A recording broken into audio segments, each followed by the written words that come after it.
Hey, I'd like to welcome you to another episode of Money Matters Top Tips for Success, where each and every day I bring on new business owners, entrepreneurs, and executives and have them share their top tips for success with you. My name is Adam Torres. You can follow me on Instagram at AskAdamTorres. Keep up with my book releases, book tour schedule, signings, all that other good stuff. Always love to connect with you there. And as always, if you'd like to apply to become a co-author of one of my upcoming books, just head on over to the website, moneymatterstoptips.com, and click on Become an Author to apply. All right, so today I have John Behling on the line, and he's Chief Marketing Officer over at Clearly Canadian Food and Beverage Company. John, welcome to the show. Good afternoon, Adam. How are you? Oh, man, I'm doing fantastic, and I heard you had a rebrand going on, and I was like, got the CMO from at the company on the line, and who better to talk to about that than you? You're the guy, so it all stops with you. So where do you want to start out with on the rebrand? Well, if people remember the product from the late 80s, early 90s, we had an opportunity to purchase the IP. It's been about 9 years ago when we actually purchased the brand itself.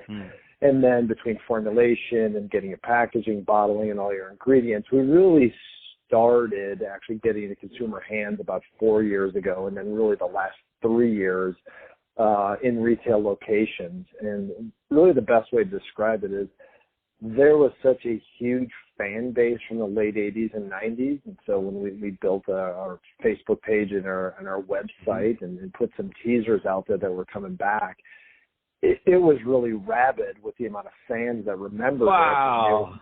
it. They were so happy, that we were, bringing it back. I'll tell you what, when I hear stories like that, it's amazing. And the reason why is because it just goes to show, so obviously you've been in marketing for a long time, so you didn't just wake up and become CMO of the company. So it just goes to show for people that don't necessarily have the marketing background, especially when you're just starting a company or you're just kind of getting going, and you have all these marketing guys in your office, and they're like, no, we have to start thinking about story and brand, and then let's just give me a moment for the CEOs out there that I'm going to pick on that don't have that background. It's okay, you can still listen, but for the ones that are like, I just want to sell, I'm just looking at the numbers. I just want to, and then you got the creatives that are like, no, we need to start thinking about the brand. This is what happens when you create a brand right, when you really think about your market, when you serve them well, they beg you to come back.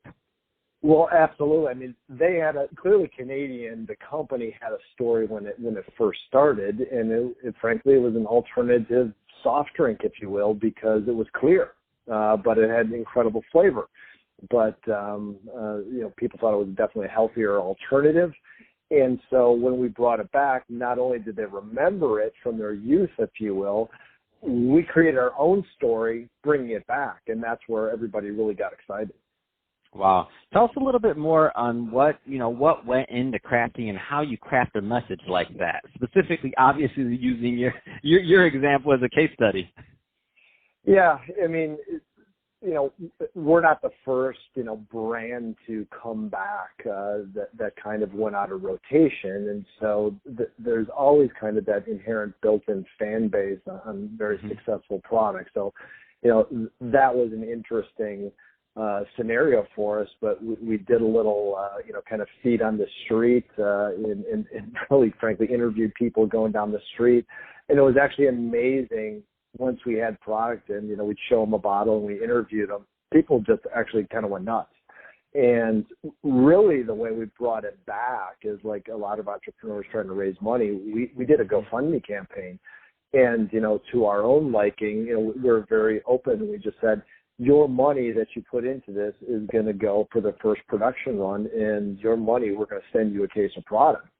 And so really that's how it got started. And we couldn't even imagine. Not only did we get orders from all 50 states in the United States, we also got orders from 13 other countries around the world.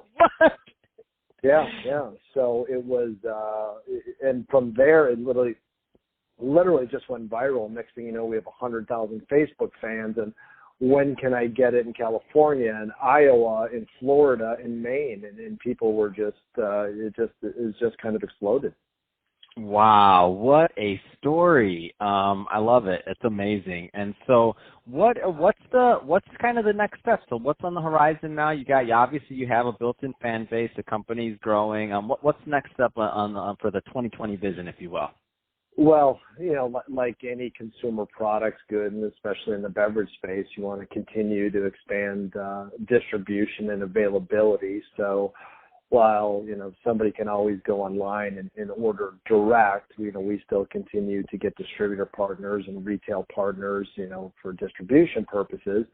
But like any good beverage company, we have innovation in the pipeline in terms of other flavors and other offerings and pack sizes and bottle sizes, et cetera, that we continue to work on because not only the fans want it, the store owners and the retailers want it as well. Let's talk a little bit about what your plans are for social media, because obviously, well, let's put this out there. When Clear Canadian was out and when it was, building its fan base, social media didn't exist.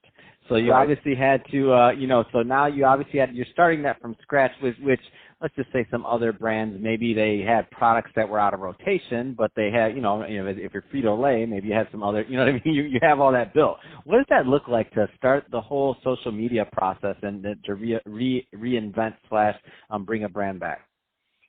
Well, we started on a social platform. We started and announced on Facebook, and then of course we built a website. And now, like many brands, it's all about content and communicating with your fans. And we consider our community very, very loyal. And so the original people that were in our community were the ones that made the initial purchases, and those fans are very special to us. I mean, that is our core group of people that frankly gave us the opportunity to go here. What's interesting is those core group of people are probably a little older than the most social space people. But what's interesting is the kids of those fans who really don't know Clearly Canadian because they weren't even born yet, now have adopted it and go, wow, this is cool. Wow. My parents drink this, and now they're giving it to me. I like this. Wow. I want you to be the next, and I don't mean this from that standpoint, but like Pabst, like their whole story and how they had the guerrilla roots, and they grew in all these different areas, and their amazing transition. Obviously, that's amazing. And so when I hear your story, I'm like, wow, you had this fan base there. They're in there, and now you're crossing generational lines, which that's not easy, right? It's still not always what parents did. It's cool, right? So now you're like the newcomers who are old, really not a newcomer, but re-emerging brand, and now you have this whole new fan base that you're tapping into. It's like kind of like the revival there. That's awesome. I love it. What a great story. So what are some ways that you there's also some business owners, other like CPG companies, other things listening. What are some ways that you have been helpful to engage with your loyal fans and with that loyal market, just to kind of keep them interested?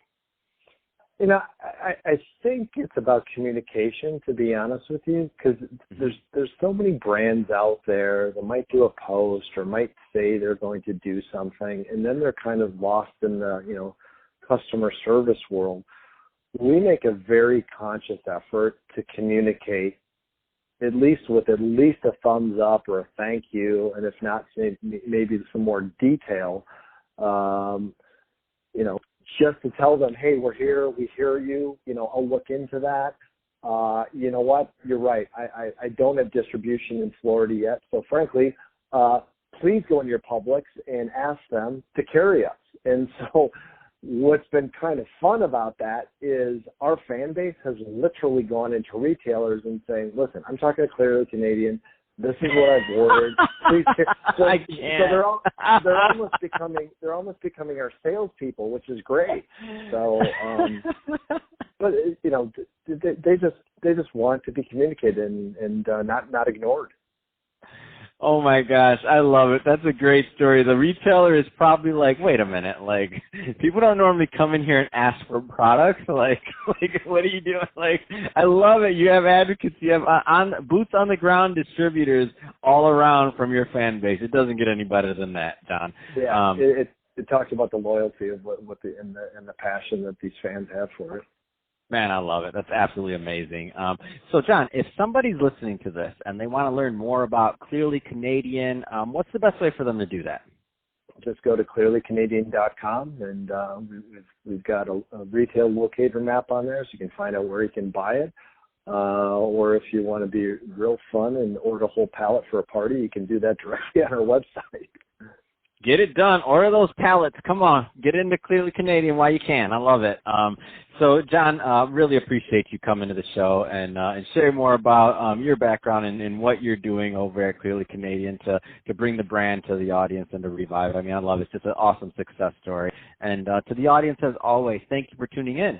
Hope you got a lot of value out of this. If you did, don't forget to subscribe to the podcast, leave me a review on the Apple iTunes Store, do all those great things we do to support our podcasters. And if you're watching this on our YouTube channel, Money Matters Top Tips, then leave us some comments in the comment section, especially if when you're one of those loyal, Clearly Canadian drinkers. I want to see some comments on this YouTube video talking about what you like so much about it, and definitely share the video so other people know what's going on over at Clearly Canadian, and they get to know the story in the background also. And hey, John, thanks again for coming on the show. It's been awesome talking to you. Thanks, Adam. Appreciate the time. All right, so I will cut the audio there. Oh my gosh, I love the story. It's so good. Yeah, it's pretty cool. It's pretty cool. It's wild, and how fun how awesome for your role and what you're doing and kind of managing the doing and everything else, just to see it happen, man. That's awesome. Well, it's not easy. A lot of sweat and tears, but yeah. Nothing that's worth doing is easy. Come on, we know that. Yeah, exactly.